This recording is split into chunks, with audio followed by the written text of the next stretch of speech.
सरदार जी बाबल बाबल बुख तो मरा बड़ी व्यान खादो कुछ ही कोने हींअर इंतजाम करो ना अड़े ओए कल्लू काकड़ाई जी तुम्हारी मुर्गी अंडा बंडा लाए पई या ना हिकिड़ो लाथई हाँ पो वञ फिराई करे या बुख था मरो हूं पाण खाई छॾियो थुक तई लानत सरदार बुख ते वेठो आहे, तूं वरी पाण पियो खाई ये तो थी वने लगे कुकड़ी मन एकड़ो बेदो लाथई बया बेदा लाथई कोन हिकिड़ो ई लाथई मूं खाई छॾियो अड़े एॾा न बन जी सरदार अड़े घणो टाइम थी वियो को शिकार जो मोह ई कोन ॾिठो आहे को वारो कर शिकार करा सरदार हुकम खपे तुंजो बाबा वञा तो धाड़ो बाड़ो हणी तो अचा वञण वारी कर न हाजुर सरदार सरदार जी बाबल खबर पईया सुलेमान बैंक में पैसा कढाए अचे पियो अच्छा आओ तो हल त हलो हलो अॼु छॾणो कोन हिनखे एॾा न बन जी सरदार तूं ईअं कर वञ पोएं पासे खां फेरो ॾे शिकार अचे पियो हिनखे छॾणो कोन बेकार खबरदार हिलियो त गोली निर मां मटाए छॾींदोसीं हेॾां हिनजी तलाशी वठो जेकी जेबन में माल हुजे कढोसि कटजे पे माल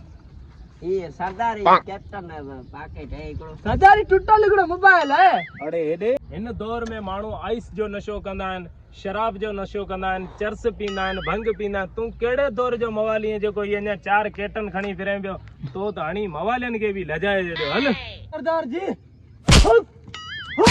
पन जी सरदार हवा मां गाॾी केर तो सही तरीक़े हलाई सघे सरदार आऊं हलायां तो आऊं तो हलाया ॿई ॼणा चिप करो अभी ॿई पाण में भिड़ो पिया ही वटि बंदूक मुंहिंजी आऊं पाण थो हलायां सरदार जी बंदूक वठ वे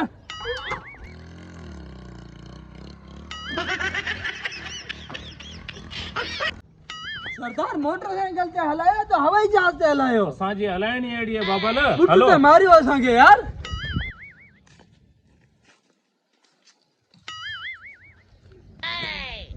न बन जी सरदार अॼु धाड़े में मज़ो कोन थियो बाबल बाबल बदू बस सिगरेट उनके खींचे में निकता मोटरसाइकिल पान के फटियो है सरदार जाऊं न मुर्गो फासाई जा थुक थई लानत बच्चा तो मुर्गी जो अंडो असांखे खाराए न हाणे वरी तूं तो असांखे मुर्गा फासाए ॾे सरदार वंजण वीचारो करे ईंदो पंहिंजो शिकार बिकार हाँ फसाई ठीक है वञ वञ को सुठो जल्दी शिकार अचण करे वारी ईंदे। कजे अड़े हेॾे न बन जी सरदार अॼु को कलाम ॿुधा यार को दिल चए थी को नए फनकार जो कलाम ॿुधा सरदार माशूक शर जो गानो है वो ॿुधायां हा भले ॿुधा सरदार तो खां भलो वा नलको पानी पियारे थो पानी पियारे थो सरदार मूंखे रोज़ वीचारे थो तोखां भलो वा नलको मूंखे थधो पानी पियारे हाणे को ॿियो ॿुधाई जाम थी वियो हलड़ी बंदूक तुंहिंजा ठगा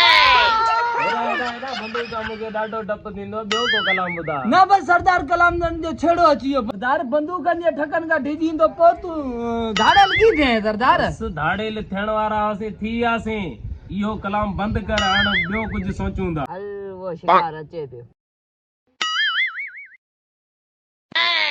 केरे धारे ले आऊं हल धाड़े लाई वटियल जल्दी कर मूंखे तुंहिंजे ॿियनि साथी ना किथे तुंहिंजा साथी 1000 रुपया ॾियां तो तुंहिंजे धाड़े लन जो ॾस ॾे तोखे मां छॾे ॾींदुसि हलो हलो हल